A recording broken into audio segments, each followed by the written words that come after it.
Welcome back, everyone. And I'm going to continue sharing about the coping mechanisms for the election season that I'm trying to build for myself,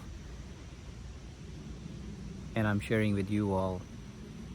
If you see any value and benefit, you can use them. Now, before I record this video, I just want to say that this is not a video to help you choose which candidate you're going to vote for,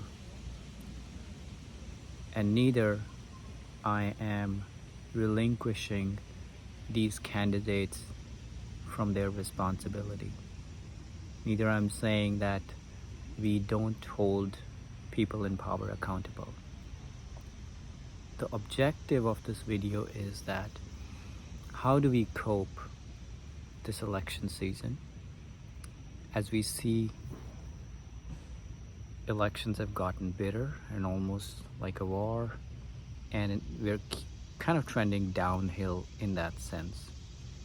So first, we need to have our coping mechanisms in place so that the more calmer we are, the more neutral and unbiased we'll be, and we'll be able to make, whatever tough choices we have to make.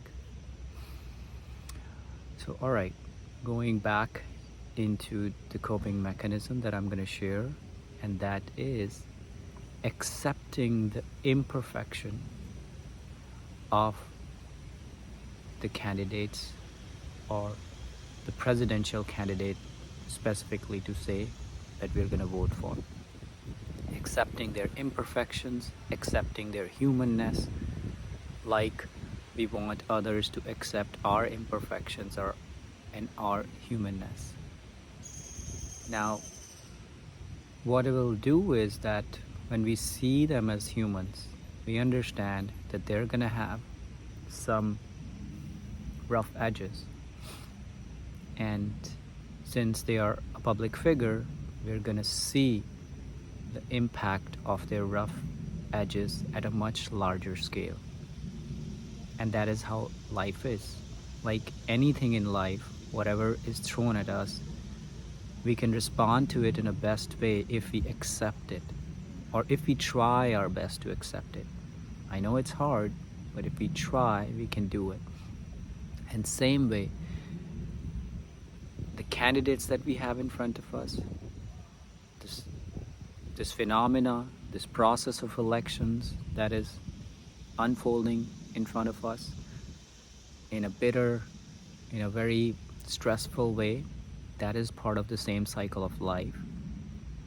And the only thing in our control is to learn to accept it, embrace it.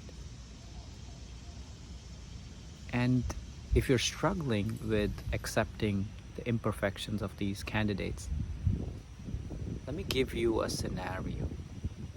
Just close your eyes, pause, and imagine that you are the president sitting in the Oval Office. And if you're sitting there, will you be able to make everybody happy? Will you not be making any trade-offs? And will you have answers to all the problems and challenges that arise every day, every moment? Take a pause. Think about what answers come to your mind.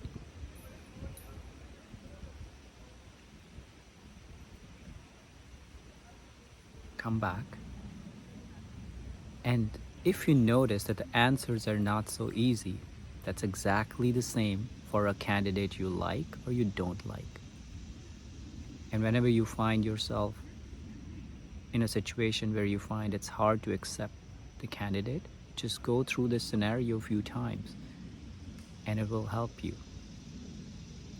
Not only that, the last thing that I will leave you with is that when we accept the imperfection, humanness of these candidates, we avoid getting tangled into a love-hate relationship where we like a candidate, where we don't like a candidate, or where we don't like any of them.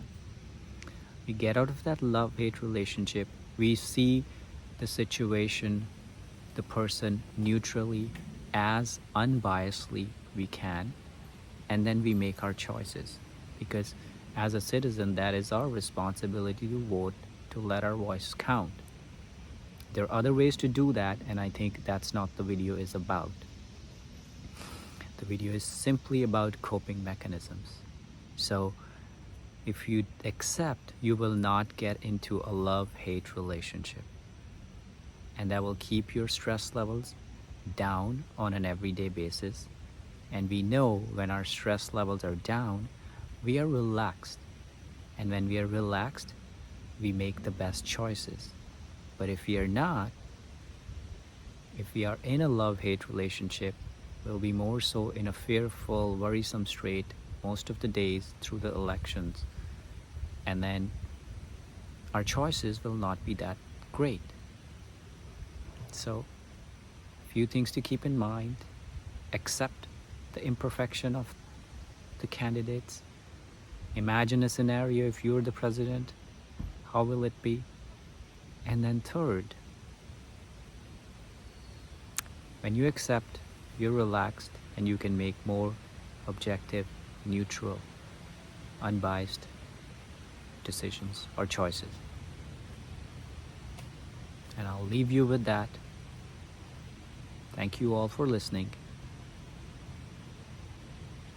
Om Shanti.